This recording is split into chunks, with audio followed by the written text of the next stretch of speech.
So let's see, what did we talk about last time? So last time we spent a little bit of time at the beginning, kind of finishing off the last little bit of the contact story. We talked about friction and sort of friction cones and pyramid approximations of friction cones and how to squish those into trajectory optimization problems to make sure that your feet don't slip and stuff like that. And then we got into iterative learning control. And I think this is super cool and super powerful. And I don't know, little known, should be probably more widely known. And so today, what we're going to do is kind of finish that story. And in particular, I'm going to like show you some, we'll write out like kind of the pseudocode for the whole algorithm, and then we'll do it. I'll show you some examples. So that's sort of agenda, first thing on the agenda. And hopefully it makes a little more sense when you get the high level whole picture of the code and then like actually just do it with some code. I think there was, some notational confusion last time, which I will fix in the notes for next year. But then, okay, so we'll finish that off today. And I think continuing this theme, kind of where we're headed now is like, at the beginning of the class and everything we talked about, a lot of this was assuming, everything's deterministic, you have a good model, blah, blah, blah. So now we're going to start like one by one, kind of relaxing those assumptions and looking at like messier scenarios, right? So the first one is that we just did was like, what if your model is not super great, right?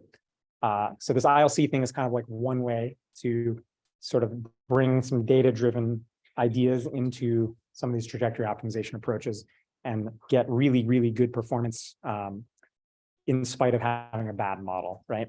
So what we're going to then kind of get into next, we're going to start talking about stochastic optimal control, which is a whole thing. And in general, this is really, really hard, but there's a couple special cases where you can really get some tractable theoretical results. So we're going to look at one of those, which is the very, very classic LQG problem, or linear quadratic Gaussian control problem, which is kind of the stochastic extension of the LQR problem that we spent a lot of time on. So it's basically the LQR problem with Gaussian noise applied. So it's a stochastic system now. It's basically a linear system, like we talked about before, quadratic cost, like we talked about before, but now everything's stochastic and there's Gaussian noise on everything. So we'll get into that today and start exploring that and I think finish that off kind of next time. So that is like that is the stochastic optimal control problem that we know the most about, that you can actually like get nice closed form results for and stuff like that, and is pretty cool and pretty interesting. And there's a lot of good nuggets in there even for the more general setting. Okay, any questions about any of that? All right, then let's sort of finish off the ILC story then.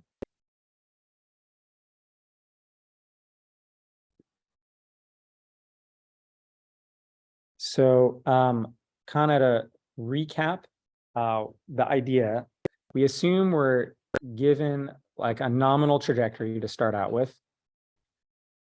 This is kind of the way we've gone at it. To be clear, you can actually do ILC from scratch without a nominal trajectory also. You can start with an initial guess and just go, just like you do ILQR. You can think about it like if you just took ILQR and replaced it with the real dynamics for the rollout instead of the simulator rollout, you could just do that, right? So you can do it from scratch, but the way it's most typically used and kind of the way that makes the most sense, honestly, is to start with, do as well as you can in sim first, and then take that to the hardware, because you'll end up, you don't want to do too many hardware rollouts, right? So in the interest of not beating up your robot too much, you probably want to start with the best thing you can get out of the simulator first. So we'll start with this nominal trajectory. We'll call that X bar, U bar. Computed with a nominal dynamics model.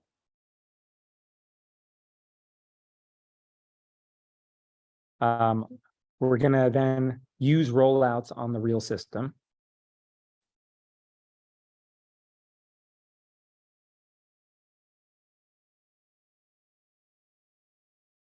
To find delta U correction to U bar such that the real system.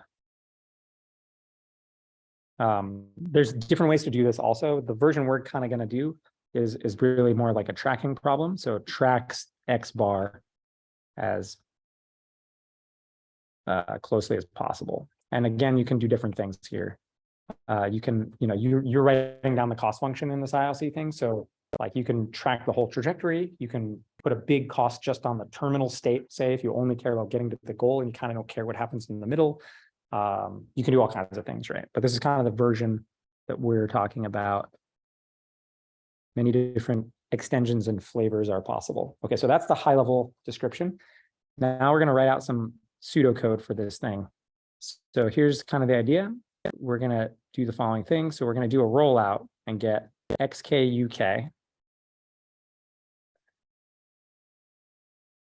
And you're going to do this rollout given you're going to start at X bar naught. So like the first state from the nominal trajectory. And you're going to roll it out from there using the controls U bar, right? And so remember we talked about last time, you can do this in general, you have to do this rollout with some kind of stabilizing feedback controller in the loop to make your robot not face plant, right? Like a quad rotor, it's unstable. I want to do some kind of quad rotor backflip thing. Cool. I can't just run the use open loop on that. That will never work because it's open loop unstable. I need to wrap it with some kind of stabilizing feedback controller to do anything. So in that rollout, I probably also have, let's say, an LQR tracking controller or something running. That's fine. You can do whatever you're going to do. And so in particular, that's the reason we write it like this. I might have the U bar going in there, but I have some feedback controller running on the system. So the actual U's that get executed are different from U bar, no matter what. And so that's why we get the X bar or the XU coming out of this rollout. So the U's are what come out of our feedback policy, and the X's are what actually happened on the system, right? Okay, so this is on the real system.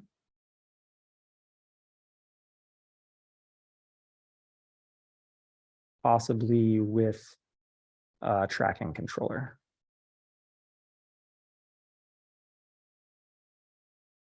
And then note these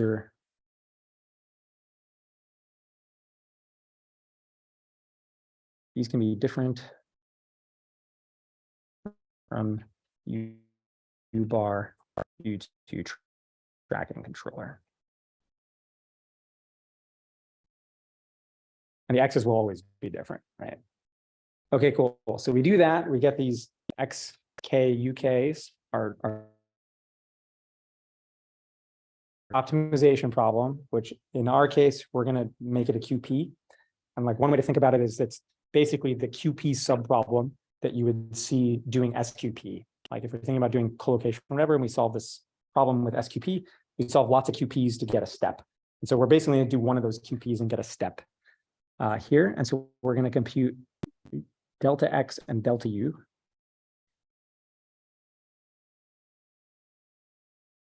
From solving the following optimization problem. So we're going to do argmin. We're going to have some cost function, which again, we kind of wrote this out last time as some quadratic tracking objective, where we're just trying to track the X bar trajectory. That's fine. You can do all kinds of things there, right? You can just put a cost on the terminal state, just try to get to the goal. You can do all kinds of things. So we're going to do that, some kind of quadratic tracking cost, subject to linearized dynamics. And as we said last time, you can kind of get away with linearizing about the X bar trajectory and then just not really updating these Jacobians. Because again, it's all approximate anyway. And as long as your reference was okay to begin with, this is kind of good enough.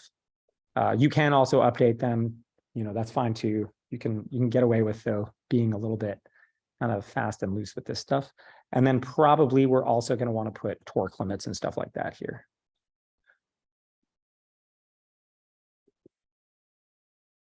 Okay, so we're going to solve that problem. And I think the particular thing that's important to note here is this subproblem is just a QP. It's got a quadratic cost, it's got linear dynamics, and it has just bound constraints on U. So we just solve a QP. And now we get this delta X, delta U. We don't really use the delta X for anything, except for computing the cost, maybe. But we take the delta U, and now we're going to do an update on our U bar that looks like this.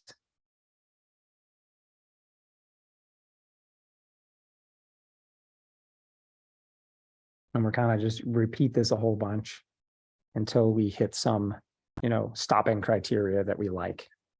So for example, that might be, something like xn minus x bar n is less than equal to some tolerance. Or sorry, this is do that while you're not satisfying the tolerance. And so, yeah, this is sort of, there are other options here.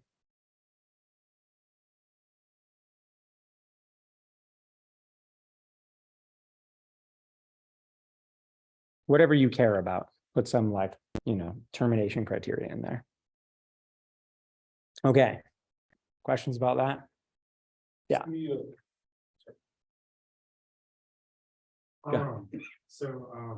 In this setup, right? So we're using the nominal dynamics for basically for the gradients, right? Yep. Are there versions of this where because you're doing multiple rollouts, you also do get some gradient information? Yeah. So I think that's a good idea. I have not seen anyone do this. Yeah. So in principle, you could take like this data and do some sort of quasi-Newton type updates on your like dynamics Jacobians or something like that. I totally agree. Have not seen anyone do this. Interesting idea.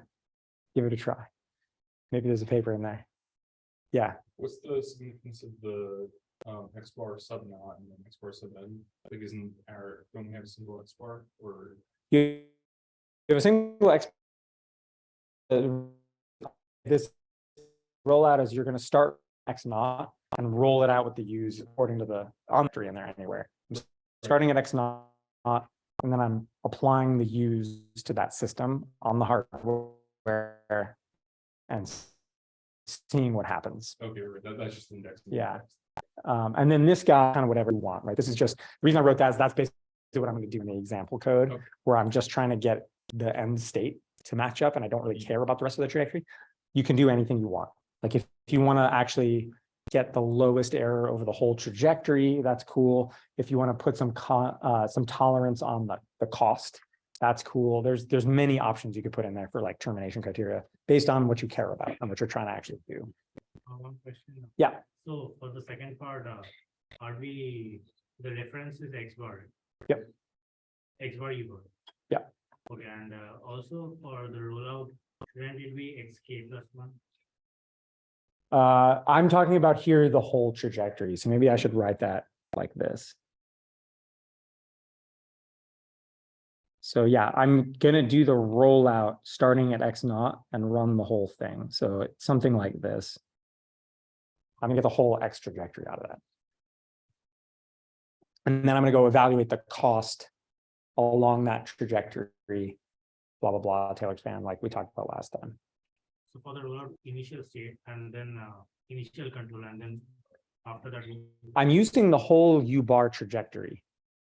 So I'm starting at, so what I'm doing, I have a robot. I'm starting at whatever the X naught was for my nominal trajectory. I set it up with that initial state, and then I run the controls on it.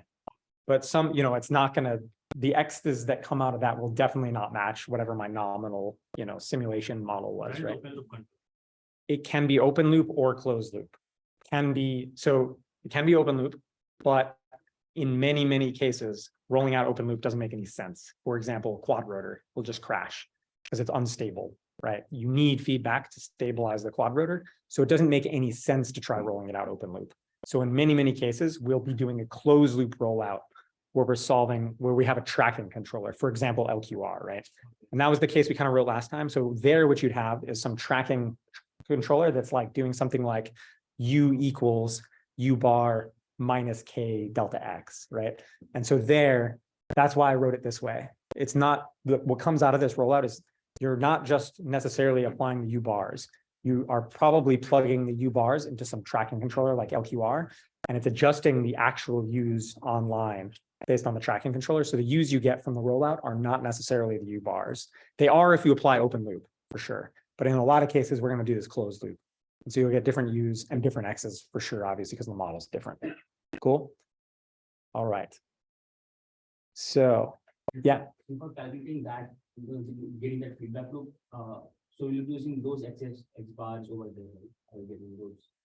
Yeah, so you might be using the X bars inside your tracking controller. Right, exactly. But those are not what the system is going to do, right? Yeah, that's the distinction. Okay, cool. So let's see. Let's go ahead and do this, and then maybe we'll talk about it a little bit. So here's an example. We're going to do the cart pull, which we've seen many times. And let's see, I'll make this big. Let's zoom in a little bit. Okay, so let's kind of check this out. So lots of packages, blah, blah, blah. We're going to use the robot zoo to grab all these dynamics. 5-second trajectory, blah, blah, blah, 100 dot points or so. So here's my X naught. It's just at rest at the origin. The part is sitting at the origin and the pole is hanging down. And then my goal state is to be at the origin, card at the origin, but the pole now straight up, right? The classic swing up problem. I'm going to write down some sort of dumb quadratic objective, Q1R, whatever. Note that, I'm mostly basically trying to get it to the goal at the end. I don't really care so much. So the stage cost is a lot lower. I don't put a big cost on the R's, whatever. So now this is where it gets a little bit interesting. So I'm gonna put control bounds on this. I'm gonna put torque limits on this, and this will come up in a minute. So that's it. So I'm gonna set a goal constraint, and I'm gonna set torque limits of ±5 or whatever on this guy. And this, we're gonna use Altro, which is our lab solver, to do this. Doesn't really matter. You can do this with Dirkall 2 or whatever. So yeah, initial controls are all zeros, or yeah, and that's it. We're gonna take that. Now we're gonna use Altro, whatever. This is all just kind of solver options, not a big deal. Solve it pretty fast, 85 milliseconds for a swing up trajectory. Yay. Our solver is very fast. And now we're gonna just grab this stuff and plot it. So here's where it gets interesting. Okay, so here's the sort of standard dynamics with RK4. So we're gonna now go roll this out. Here's the actual dynamics, the real model. And now I'm gonna make up a truth model that's different from the nominal model. And this is kind of to get at what we're talking about here. So, okay, I'm gonna perturb, say, the masses, right, by a little bit. That's fine, that's reasonable, whatever. I'm gonna make the length of the pendulum a little different, fine, whatever. But then the really interesting piece is that I'm gonna go in here also and add in nonlinear friction that's not in the original model. So this is where, right, this is like something that is not even in the original dynamics. So like, when we talk, like a lot of people in RL talk about doing domain randomization only gets you things that like the original model or simulator could represent, right? And this is an example of a thing where, like, for example, like Coulomb friction, it's not even in the original model. It's something that's totally different. So like, even if I sampled over all my model parameters, I would never get this, right? So that's something I want to make clear. There's like things that are sort of outside the model class that you wouldn't have sampled over, blah, blah, blah, they're kind of interesting. So we perturbed a bunch of the parameters, whatever, that's no big deal. Maybe a standard robust controller could deal with that. But we also added stuff in there that was totally not in the original model at all, namely something super nonlinear friction. This is basically approximating Coulomb friction. It's like stiction on the cart kind of thing. Okay, cool. So that's it, the truth model, perturb parameters and friction. And then here's my like RK on the true dynamics. Cool. Okay, so I'm gonna now go make an LQR controller for fun. We're gonna get A's and B's before diff on the true dynamics, or not the true dynamics, sorry, the nominal dynamics. We're gonna do LQR on the nominal dynamics, just like I normally would. LQR tracking controller, like we've talked about. Cool, no big deal. That's TVLQR. Here we're gonna now actually try this stuff. So first, I'm gonna do an open loop rollout. So I'm just taking the U bar from the trajectory optimizer and just rolling it out open loop on the true dynamics, which are different a little bit. So unsurprisingly, this is going to barf, and like the thing doesn't quite make it. So this is the cart position. You can see it doesn't quite make it back to the origin. And then this is the pole angle. You can see it doesn't make it to the top and it falls down, right? Okay. And then, yeah, we can plot the U's as well for fun. So this is sort of what the nominal U's look like. Note in particular that they're railing the torque limit constraints a bunch, right? Which is common, like this sort of a bang bang looking kind of thing, right? Okay, so here we'll try a couple of things. So the first thing I'm gonna do is I'm now gonna go roll it out again with the LQR tracking controller. this seems reasonable. This is what we would normally do, right? Track with LQR, and that works great. So let's see what that does. Cool. So we're just applying LQR. Now it actually gets to the goal. It looks really good, right? That looks amazing, actually. It's like perfect tracking. So just adding LQR cleans up all the mess, has unmodeled stuff, bad dynamics, whatever. So this is like what's normally LQR, like just track with LQR, incredibly powerful. And so, but look at this. So if I look at the torques now, the LQR controller is violating the torque limits. So let me go back in and enforce the torque limits in this rollout. So I have this LQR tracking controller, but now I'm going to say, well, yeah, the real hardware can't do that. So I'm just going to clamp the U's to within my U bounds naively, right? So I'm running the LQR controller. If the LQR controller spits out something that's past the torque limits, I'm just going to clip it. So this is like more or less what would really happen if you tried this. And now look at what happens. It blows up, does not make it. Clearly kind of bad things are happening. Yeah, okay, so it clipped everything, right? So the message is like LQR with torque limits, naively clipping bad, and this fails. Okay, so now what I'm going to do is go put, I'm going to get rid of this LQR controller. And actually, I'll get rid of all this for now, but we can put some of this back in. We'll put the clipping back in a sec. So now we'll do this again, open loop. And I'm going to just go and do ILC on this. So here's the ILC setup. I have a quadratic cost, like all the usual stuff. This is my Q and R, and I have like, I think, a different Q final over here. What did I do there? Yeah. Okay. Yeah. Did you mean to reset to the nominal use? Yeah. Yeah, I think you need to go. Oh, yeah, you're right. Thanks. Yeah, right. Extract. Yeah. Cool. Thanks. Yeah. Okay, so that's the open loop failing, blah, blah, blah. Okay, cool. So now we'll do ILC. So this is our cost function, Q's and R's, blah, blah, blah. What's Q? Yeah, I put the big Q final. So what I did here is put a very small cost on the stage cost along the trajectory, and then a big Q final. I used the same Q final as before. And then, yeah, I don't know, some nominal R, no big deal. So there's the quadratic cost stuff. This is kind of the same stuff we did when I did the LQR QP thing. We're doing this with OSQP. So this is just some bookkeeping stuff. We're using the linear dynamics constraints, AB minus I stuff. But in particular here, I'm adding the upper and lower bounds torque limit constraints on this guy. So the QP knows about the torque limits and is going to enforce them, right? And that's kind of it. The rest of it kind of does its thing. And then I'm going to get the solution out of this. So let's go ahead and solve that super fast. Cool. Now I'm going to do what we talked about, right? I'm going to pull out the delta U's and I'm just going to apply them to my U bar. Cool. And now I'm going to go run it again. So let's see what happened. That was one single QP solve. I'm going to roll that out again. And, you know, it's not quite there yet, but getting a little better. So that's one rollout. So it's doing some different stuff. It's obeying the torque limits. Let's do one more QP iteration, see what happens. Another update. We'll go run it again. A lot. It's getting better. So that's two rollouts. Getting closer.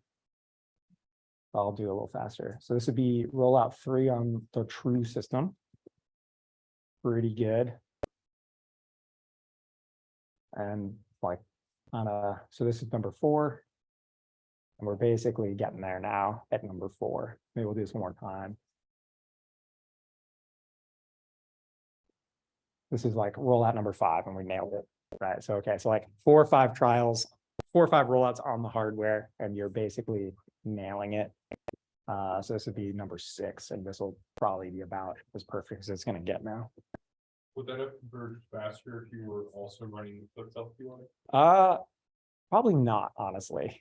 But yeah, we can, I mean, I'm happy to try this stuff, but this is sort of representative of how you would do this in practice. So now if I were to like take this, let's say now if I apply the clipped LQR, I'm not super sure how that'll go. Let's try it. So let's do this first.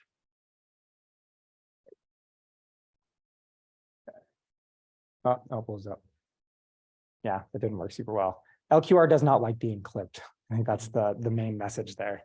So if you want to really do this, if you need to reason about torque limits and you're close to the rails, you basically can't use LQR. So this is where you would use convex MPC with the explicit bounds on U in the end. So you really have to do this with So you convex would have MPC. another QP solver running as your feedback Your also. controller, yeah. Basically, like, I think 2 messages, ILC good, 4 or 5 iterations, and you nail the swing up, right?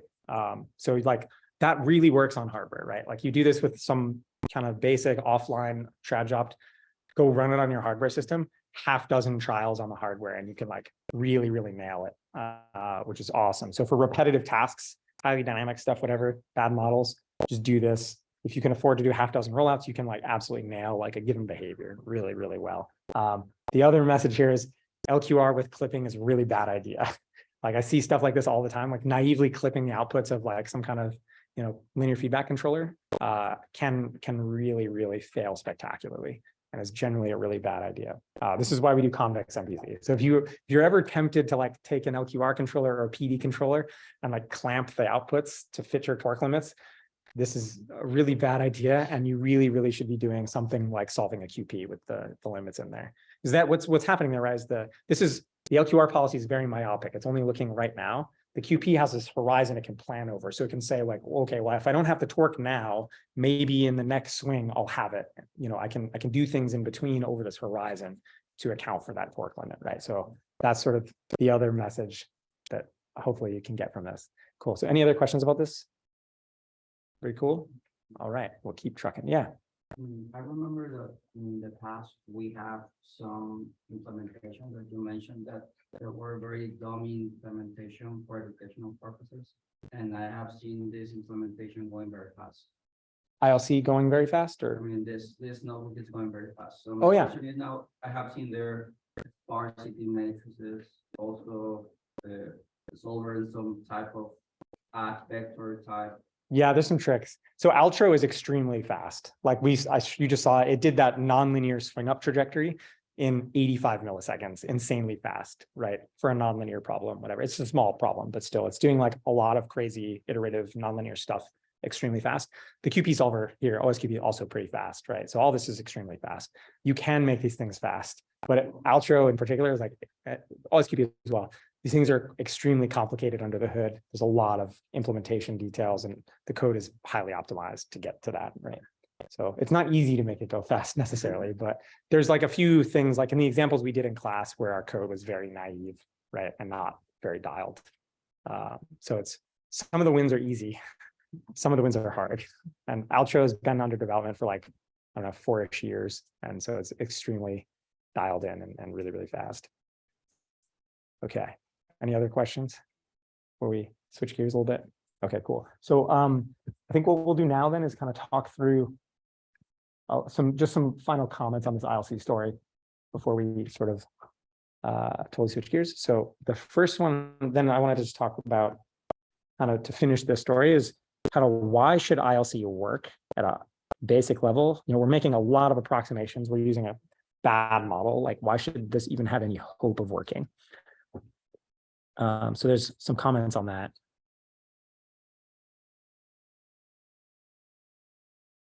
So first, the way I like to think about this is it's basically an approximate Newton's method.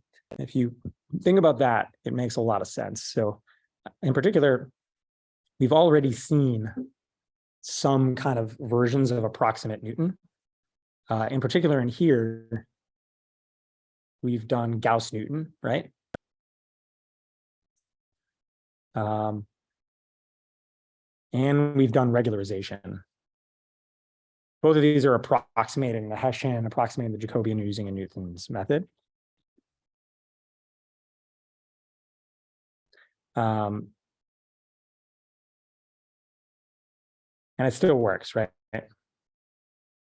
So there's actually like a much more general story there of approximate Newton type methods. These are things are called let's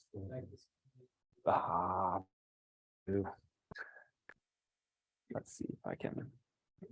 Okay, so while I fight with this, has anyone heard of, so is my computer totally dead? Oh, it looks like my entire computer crapped out this time. That's new and different. Fun. Yeah, whole computer froze. I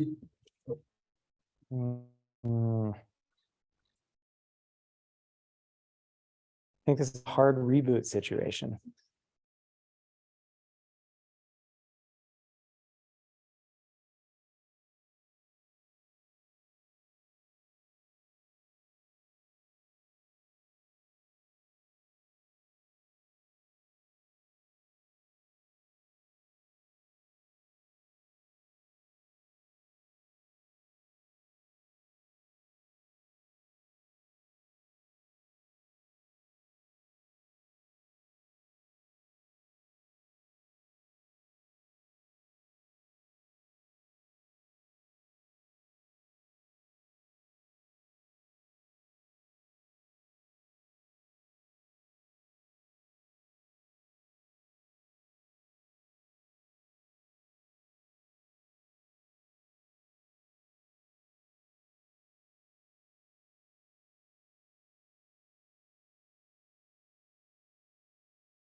Sorry, my laptop died.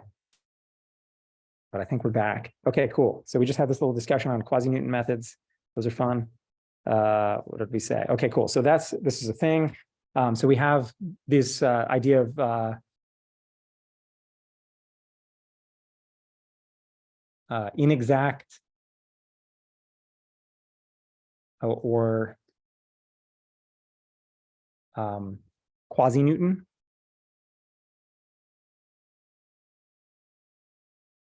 Methods. And these are very widely used. In fact, for large scale optimization, these are more common than doing full Newton. Many variants. So for example, you've maybe heard of BFGS, Newton CG, which I was just talking about, where you use conjugate gradient and don't even build the matrix explicitly. Lots of this stuff. And these have been around for a long, long time. They have been used on all kinds of problems. And there's a very well-developed theory for these things.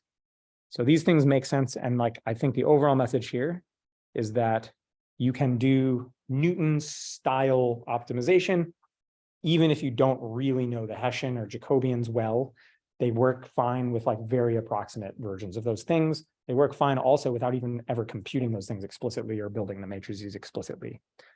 So there's lots of kind of things along those lines you can do. And so to make that a little more concrete, there's a bunch of theory for this stuff, but to kind of give you a flavor for what this looks like. So for like a generic root finding problem,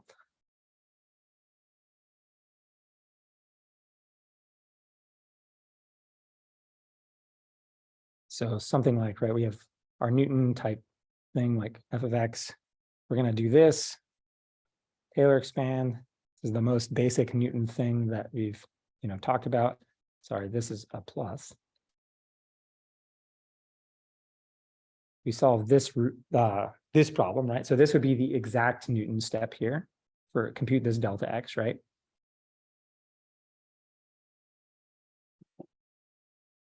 It turns out you don't need that. You can use whatever approximate thing you want.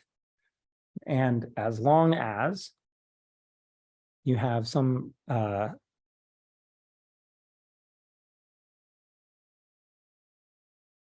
as long as you have something like the following, as long as we can say that sort of our, maybe this is bad notation, as long as you have something like the following.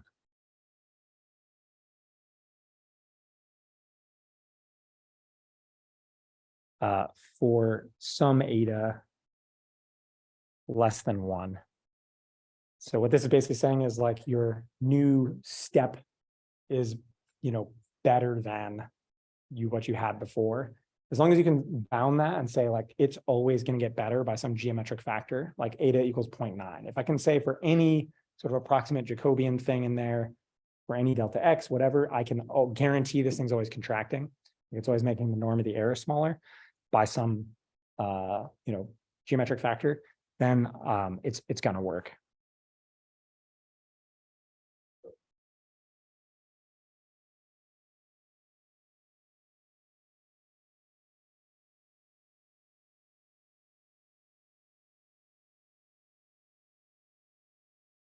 And so, yeah, all the things we've talked about, like BFGS, Broyden, they all have sort of theory along these lines with some assumptions on like smoothness of the functions and stuff that sort of prove that they will converge on at least some class of functions. So that's sort of the theory side of it. And then in general, the convergence of these kind of inexact Newton things on a per iteration basis is always worse than Newton's method.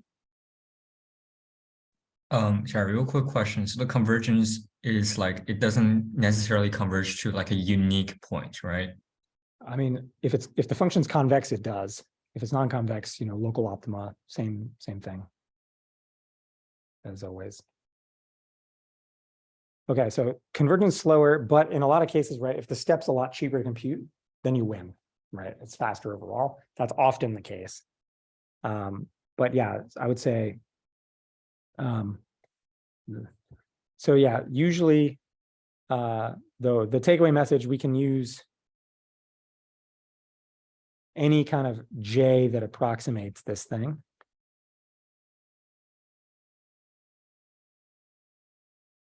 To compute our delta X in this step. And I should probably replace this thing with J.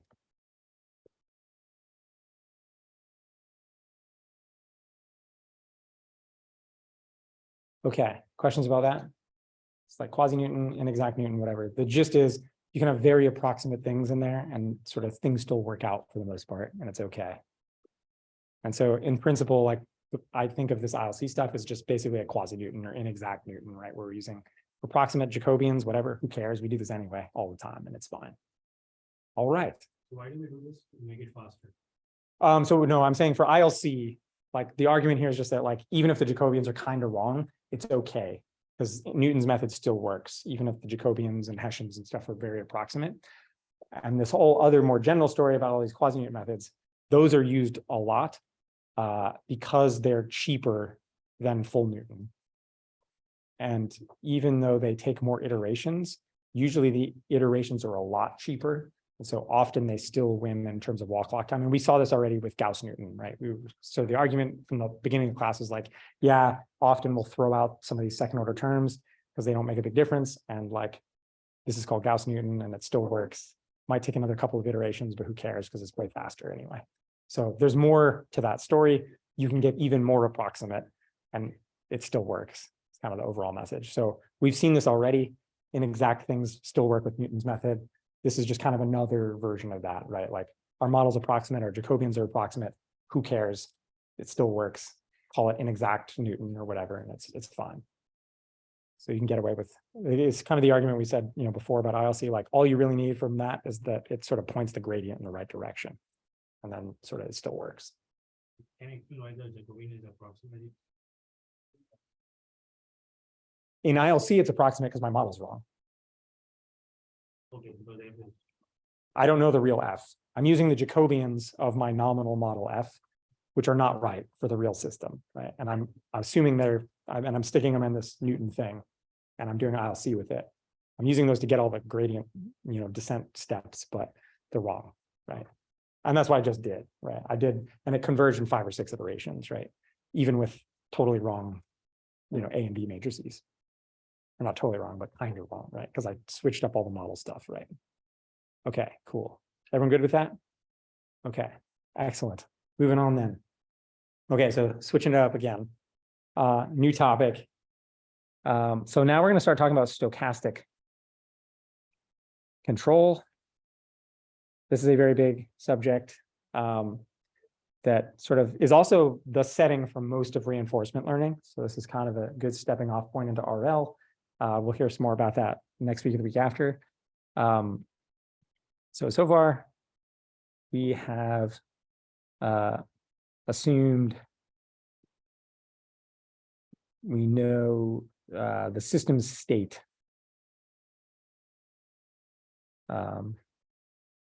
Perfectly, i.e. full state feedback. We kind of made that assumption in the ILC stuff just now too, right? We didn't assume that we knew the dynamics perfectly, but we still assumed that we had direct measurements of the states. It turns out ILC you can extend pretty easily to like the mildly stochastic setting, and it kind of works. But there's a much more general story here, right? If things are truly stochastic, we really don't ever know the state for sure, right? We can only get noisy measurements of this thing. So kind of the first thing we're going to talk about here is what happens when all we can get are noisy measurements of not even the state, but of quantities related to the state. So if you really think hard about this, we never really have direct observations of the state of a system in practice, right? Like we can get, so let's say we're using a mocap system or something, which is like the best you can get in many cases in robotics. We stick these markers on things, we have these cameras, right? Like the things you're actually measuring are like weird light reflecting off these little markers. And we have this bunch of cameras, and then we have this very complicated computational problem of like pose estimation in there that's taking these little flashes of light off these little markers and trying to compute a rigid body pose from that, right? Okay, that's got noise in it and errors in it, obviously. Even best case, that's getting us like pose measurements of something and not velocities, right? So like we're not getting direct measurements of the velocities. We have to get that from, say, some finite differency thing or from an IMU on board. We're doing some more math, right? Any real system you have, right? Like you might have joint encoders, you might have IMUs, you might have GPS. You've got all these things that are like getting you part of the state, sort of some like little picture of the state, some little piece of it, but they're all noisy. And at the end of the day, you're solving some estimation problem to try to reconstruct this state, right? So really the state, in reality, it's kind of always hidden from us. And all we can get are little sort of views of it that are noisy from sensors. We never really have access to the whole thing, right? Okay, so that's kind of the picture we've got here. So we're going to abstract that away and say we have some measurement model, G, that's a function of the state and spits out these things, right? So this could be IMU, right? It could be mocap, GPS, joint encoders, all of that, right? So this thing's called a measurement model. And this is our measurement vector. And in general, this is a different size than the state X, right? Okay, cool. So we're now going to sort of make the sort of leap into this, from this deterministic setting where we've been living so far, where we've got a state X that we can just know, to this stochastic setting, where the best we can ever really do is try to figure out what the following probability distribution is, right? So what we really have are these Ys, and there's this relationship between the Ys and the X's given by this measurement model, and it's got noise on it, et cetera. So really all we can ever really know is the probability of X conditioned on Y, right? So we can like basically condition on these Ys that we actually measure. We never really know that X, right? So this is kind of the leap we're going to make from X to this P of X given Y kind of thing. So said in words, this is probably density function of the state conditioned on the measurements. And yeah, if you've done any like state estimation stuff, that's basically what state estimation is trying to get you, right? That's what a Kalman filter is trying to get you, et cetera, et cetera. Okay, cool. So that's the first sort of step, is into this setting where that's really what's going on in terms of knowing what the state is. And now we can sort of now we'll talk about what we mean by, stochastic optimal control. Like here is kind of the stochastic optimal control problem in general. We've got, and we're trying to solve for some U's, say, like before, but now kind of all we really have now are expectations of things. So we can basically take the problem we had before and wrap everything in expectations and solve that problem, right? And this is actually related to what someone was talking about before, like best case, worst case, whatever. What we're really doing here is minimizing the average cost, right? Over, a bunch of runs or something like that. There's other things you might do to like try to, look at best case, worst case, that kind of thing. But a reasonable thing to do is minimize the expected cost, which is kind of the average cost, right? Okay, so that's sort of the gist of what we're going to get at. In principle, you can solve this problem with dynamic programming. But in practice, that becomes very intractable very, very quickly. And it's kind of super hard in general.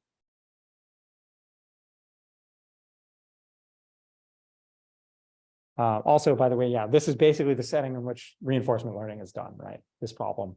And you kind of compute all these expectations, lots of rollouts, right? Lots of stochastic sampling. There's a whole kind of, literature in that's very hot right now.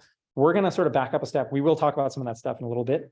For now, we're going to talk about, though, basically the one case of this stochastic optimal control problem where we can actually get closed form solutions and like actually think through it in a sort of principled way and sort of know the answer. And that's this LQG setting, which I think, if you're doing RL, I still think you should know about this because it's really informative and kind of gets you a lot of intuition. So this is the special case we can solve in closed form, actually. And you've seen this before, even if you don't know it, like probably at some point. It's actually kind of everywhere. So the L here is for linear dynamics. The Q is for quadratic cost. So far, that's the same as LQR. And the difference with LQR is the G, which is for Gaussian noise. Okay, so let's write down the pieces of this thing. So the first piece we're going to write down is well, this is the part that's actually different, right? Everything else is kind of the same. Okay, so the dynamics here, we're going to do this in discrete time. And so it looks a lot like what we saw before. But now we've got this extra term over here, which is, we're going to call this guy process noise.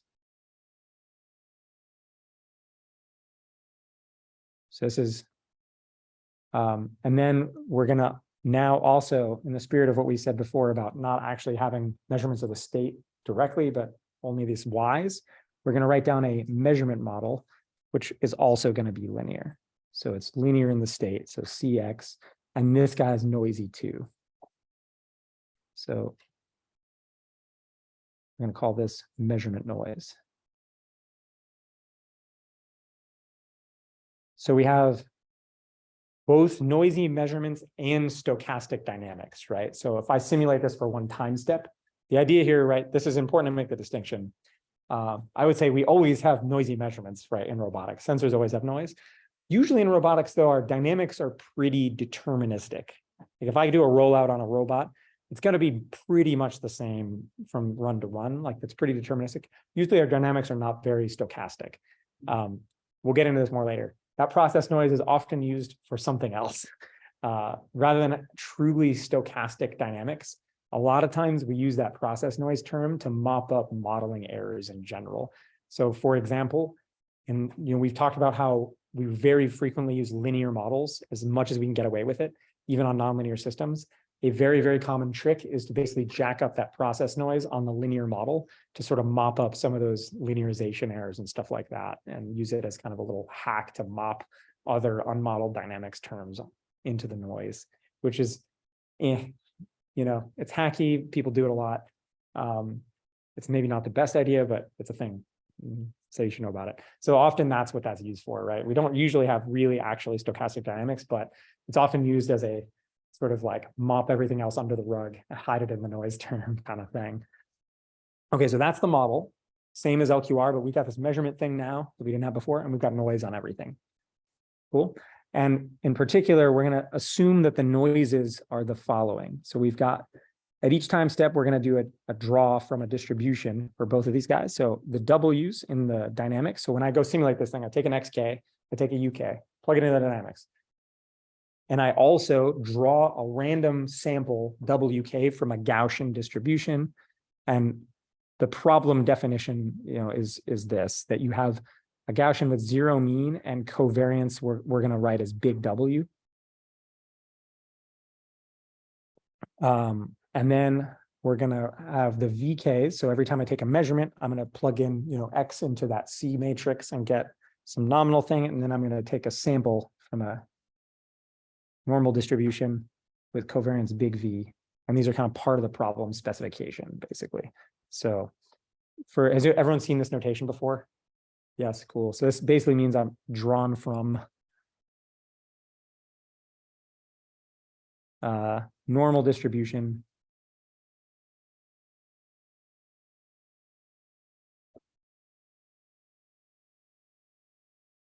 AKA Gaussian.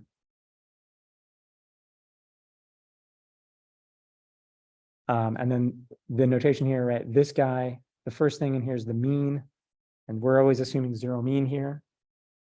And this guy's the covariance matrix. Okay, any questions about that? So this is like the basic setup for the problem. These are the dynamics we're going to assume. Disturbances like wind are part of the process map. Yeah, I mean, that's what you use it for, basically. Like anything that isn't in that linear model, we're kind of going to stuff into the process noise. Yeah, and so commonly it's used for things like wind disturbances. It's also commonly used for nonlinear terms that you're throwing out in your linear Taylor expansion. Although that's a little bit sketchy, that's very, very common. But if there is a constant wind, why do we always using a zero? If it's constant wind, so yeah, the deal, this is part of the setup, that zero mean thing. If it's constant wind, the right thing to do is actually to put it in the dynamics. Right, so I can put it in as like, I could do AX plus BU plus D, where D is a constant, right, to represent that. And then I can, so anytime you would have something like that, like bias noise, you can take the bias and roll it into the dynamics and then keep the noise zero mean. Does that make sense? So that's basically what we're kind of arguing here is you're going to subtract, if there is a mean, non-zero mean, like a bias to the distribution, subtract it off the distribution, stuff it into the dynamics. And yeah, we kind of want that noise to be like totally random, zero mean noise. That constant will be part of the. You can do it different ways. Yeah. So, I mean, in general, like it's easy to write down, this is linear. You can also write down affine dynamics where there's a constant on there as well. Or often, right, what we're doing here is these linear dynamics are really the delta dynamics, right? And there's some, you know, nominal dynamics. So you can basically pull it in there, right? Think about it a few different ways. But the general idea is this is part of the sort of the setup. You're assuming these things. And there's also a bit of an art form to taking a given problem and like massaging it to squish it into this form of like basically things like that, like hiding bias terms somewhere in the state or in the dynamics so that you can model it as zero mean noise, things like that. So there's a little bit of art there, but you can pretty much always do this, I would say, like at least the noise part. You know, you can always approximate it this way, one way or the other, and there are better and worse ways to approximate it this way. Okay, so who's seen multivariate Gaussians before? Everyone seen this? Okay, half. Okay, so just to make sure we're all on the same page, I was gonna do a quick little, we're gonna spend a lot of time with these. So I'm gonna do a quick multivariate Gaussian recap. So we all know what we're talking about. So here's a Gaussian distribution. I think most of you have seen this before, so good, but like it sounds like a third or a half if not. So it's an exponential of some quadratic function that looks like this.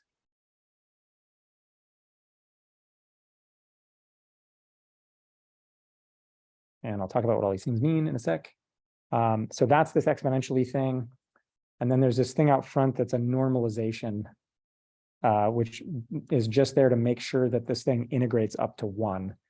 Because if you integrate over a probability distribution, right, if you integrate over all x, this thing has to get to probability 1, right? So this is the whole thing. Thing out front, again, is just to make sure it integrates up to 1.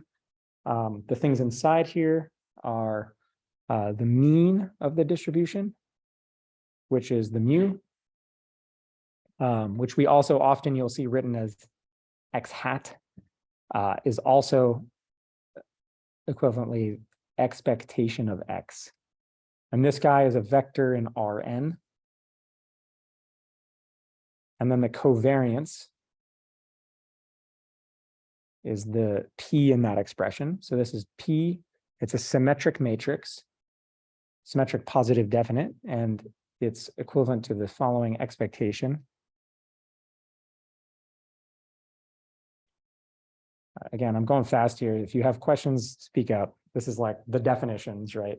And we say that this guy's, there's different ways to write this, but like, we're going to say this is an SN++. So that means symmetric n by n matrix. And the plus plus means strictly positive definite. You haven't seen that before. So it just means it's symmetric positive definite n by n matrix. Cool. Okay, so that's what a Gaussian looks like.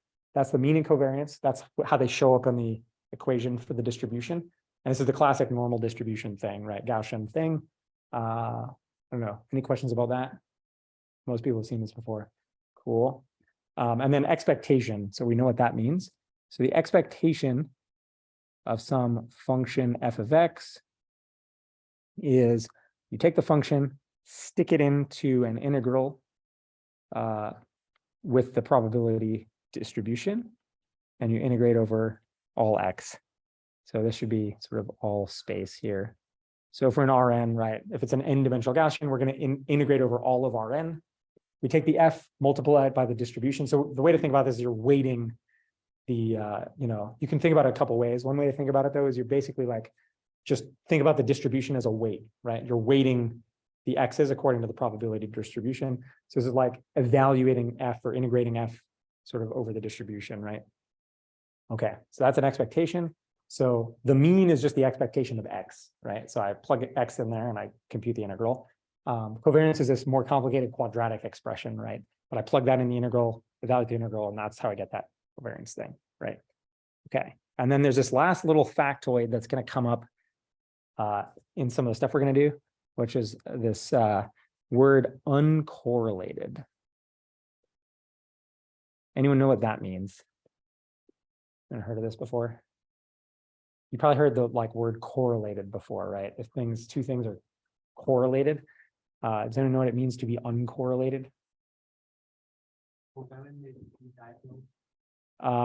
Yeah, that's sort of, so yeah, it basically means that the cross terms between two variables in the covariance matrix is 0. It means they have no sort of cross covariance or something like that. So the way we write that out is the expectation. So if we have two variables, x and y, if I took x and basically computed this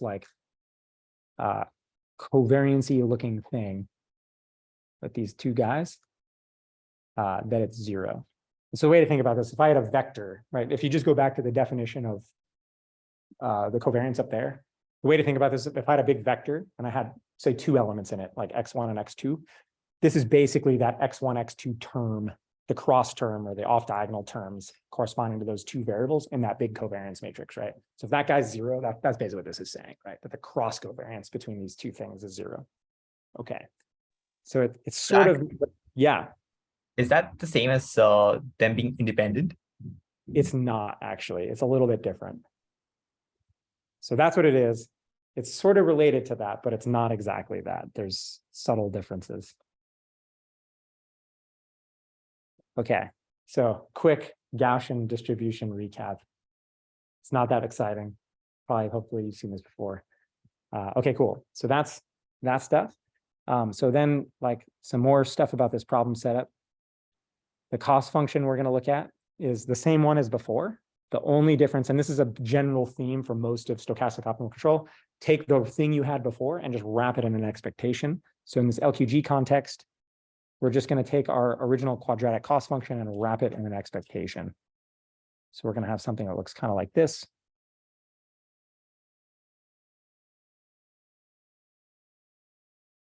I guess this needs a big 1/2 on it. And this is a plus.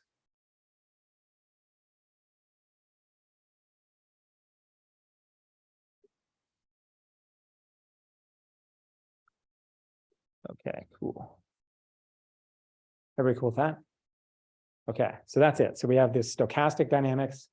Basically, it was the original linear dynamics plus this noise term. We have this observation model now. We're assuming it's linear and we're sticking this noise term on it. And now we said, yeah, the cost situation is the same as before. We're just going to wrap it all in expectations. So now I kind of said already that you can solve these things in general with DP, but mostly it's intractable. Turns out here it's tractable. So we're going to do it. So we're going to now start kind of chugging through the dynamic programming thing and see what happens. So I'm just going to set up the DP recursion like we did before. The only difference from before is that we're going to sort of end up wrapping a bunch of stuff in expectations. So like with LQR, we've got this VN. So this is the cost to go at the time step N, which is just the terminal cost. And this part's exactly like LQR. We got this situation. And we're going to say by definition, this is just this guy. So we're going to call, remember the cost to go Hessian that we did with LQR, we call that P. So that's Pn, and that's equal to Qn. Okay, now we're going to back up a step and write Vn minus 1 of x. And this is min over u. So this is all the same. All we're doing is wrapping everything in expectations now. So let's write that down. So this is the stage cost.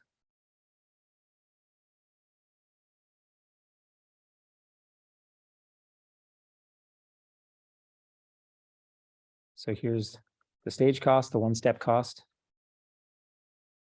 And then we're going to plug in the dynamics and the Vn, right? So here's what that looks like. So it's almost exactly the same, but now we're going to get those stochastic dynamics with the noise on it. So here's that. So Bu, this is all the same as before, but now we're picking up this new W.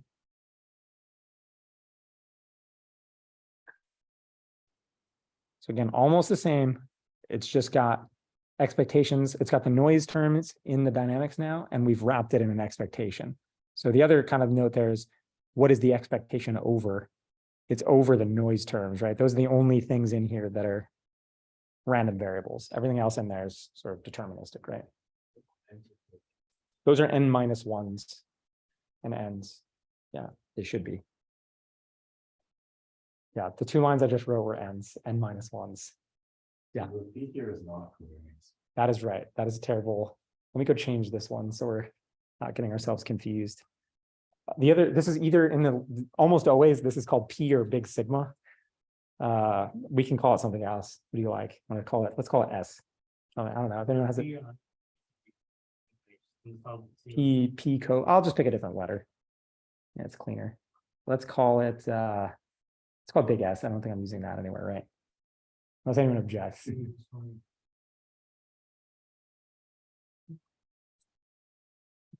think that works. Yeah. Why don't we have like why don't we have half in front of the terminal cost? Oh yeah, that should. That's just me being dumb. I think I did that right. Yeah, and then this should have a 1/2 as well, right? They fall out at the end anyway. It doesn't really matter. I'm just trying to, yeah, I just forgot. So thanks for the catch. Okay, cool. Everyone good with that? Okay, so now what we're gonna do is break this into some pieces. So what I'm going to do now is I'm going to separate the stuff inside that expectation out into a couple chunks. So here we go. And that'll kind of like really, I think, drive home kind of what we're doing here. So here we go. Min over U, I'm going to break it apart into the following chunks. So here's the first chunk. And yeah, sorry for the 1/2 situation. I'm trying to stay consistent. So, okay, so this is the 1-step stuff. All good. And then I'm gonna put in this part of the dynamics. So it should be obvious what I'm doing in a sec. So here's dot, dot, dot, ran out of space. A x n minus 1 plus b u n minus 1. Cool. Okay, so that part. So what I did was that right there is standard LQR, exactly what we did last time. And there's no stochastic parts in there. There's no W's in there. So that I can pull that right out of the expectation, and that's it. So that's standard LQR, like we saw before. And now I'm going to pull out now all the other terms that had W's basically and group them together into another expectation. And annoyingly, I need like another line, I guess. Let's see if I can squeeze this in. I gotta put it here.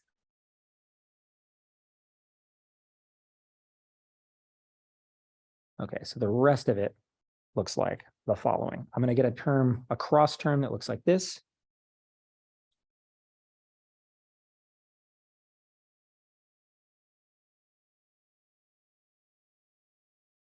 I'm gonna get the other cross term that looks like this.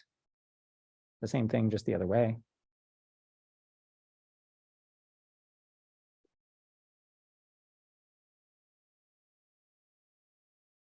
And then I'm going to get this last term that's the quadratic term with those W's. Okay, cool. So this, we'll call this sort of noise terms, right? So we have this like deterministic LQR term and this sort of noise term. Okay, everyone cool with that? So we can measure the observation and then compute X, right? Like from the observation. Yeah. So the measurement noise is inside X.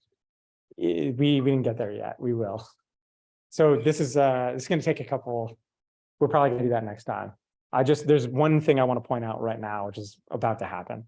Okay, so first thing that we can do here, which is not obvious, you have to think about it a little bit. This term and this term are 0, and they go away. Why? This is why we talked about that uncorrelated word. So what's in there, if you look at that, W is an independently drawn, like Gaussian variable at time n-1. And the other term in there is the state at the previous time step and the control at the previous time step. Those are uncorrelated by definition.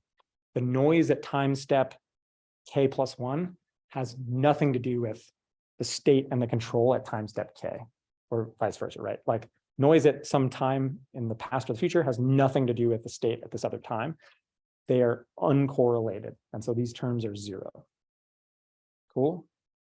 That's also part of the Markov assumption. That's the kind of what that means too, right? Like these things are independent and independent time steps. Okay, so those are uncorrelated. The only term that matters here in them is that last one. So that's sort of like a weighted, that's basically like a W squared-ish thing weighted by P. Okay, yeah. Can you explain why they're So this is, that whole term. So the whole like AXBU transpose P times W thing. The idea is that W is uncorrelated with that other stuff. It's sort of like an independent draw from a random Gaussian that doesn't like have anything to do with the state or the control at that time step. So they are uncorrelated, and this term is going to be 0. The entire top row, both of those. I mean, those two things are both basically the same thing, right? Oh, okay, sorry. We'll do this. I'll make a nicer X through this whole thing. Okay, cool. So that's 0, and you just get this last part.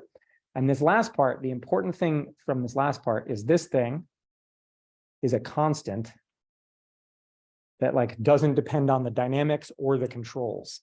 This only depends on the noise. And the P there is going to come from the top part that was the standard LQR part. So this is actually like a really cool result. What this basically says is, if I have a stochastic linear system like this LQG setting, the thing to do, it's really coming out of that uncorrelated thing and the fact that this last term like doesn't depend on anything else. It just depends on the W and the P. So that P is coming from the top block, from the LQR block. So the P is the standard P coming from standard LQR. So what this says is that if I have this stochastic problem, I can basically solve it as if it were a deterministic LQR problem. That's the best I can do, actually. And then all that will happen is the noise is going to give me a slightly higher cost. The noise is going to mess with me. It's going to make my cost go up, but I can't really do anything about it. And the optimal thing to do is just run a standard LQR controller on like my best estimate of the state. That is a cool result. So here's the takeaway message, right? Because basically, as you saw, I separated those two terms out into standard LQR and noise term. And the noise term, everything drops out except that constant. So the noise terms have no impact on the controller.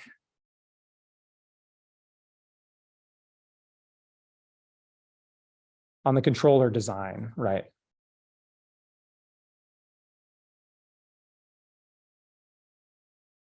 And so you just get a higher cost.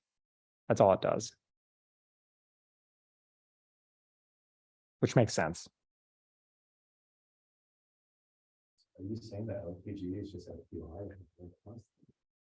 The control part is. We didn't talk, there's another half of this that we haven't talked about yet, which we will.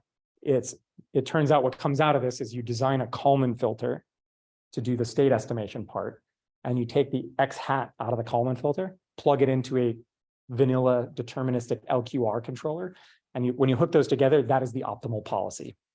So that's the solution to LQG. So what we did here, though, this part is called the certainty equivalence principle.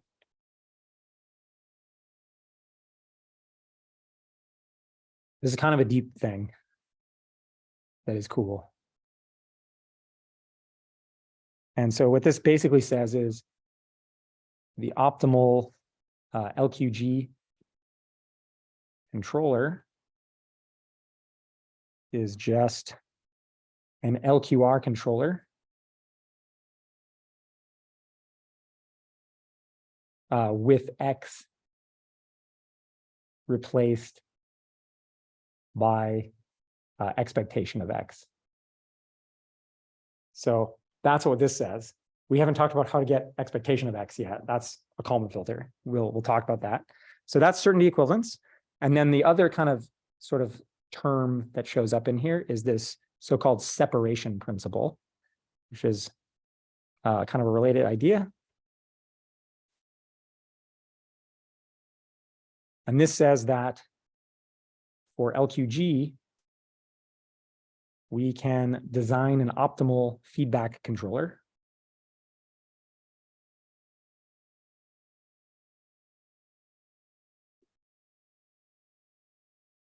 i.e. LQR. And an optimal state estimator.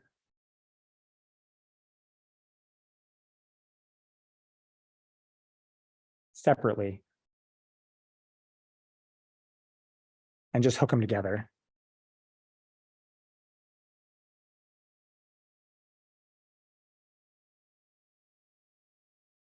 And the resulting closed loop feedback policy is optimal.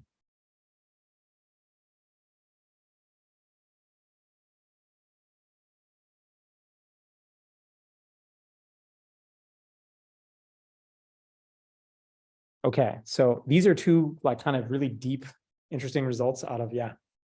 I have a bigger question for the W's. I get why the process noise at time step K is uncorrelated from the previous one, but then why do we write process noise at also n-1 and other also?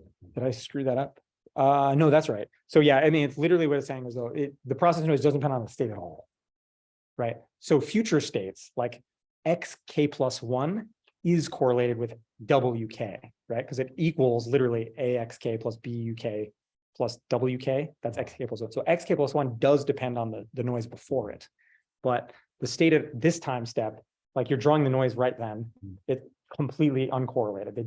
There's no influence there, right? So yeah, states depend on past noises, but not future noises and not the current noise. Does that make sense? Yeah. Okay, cool.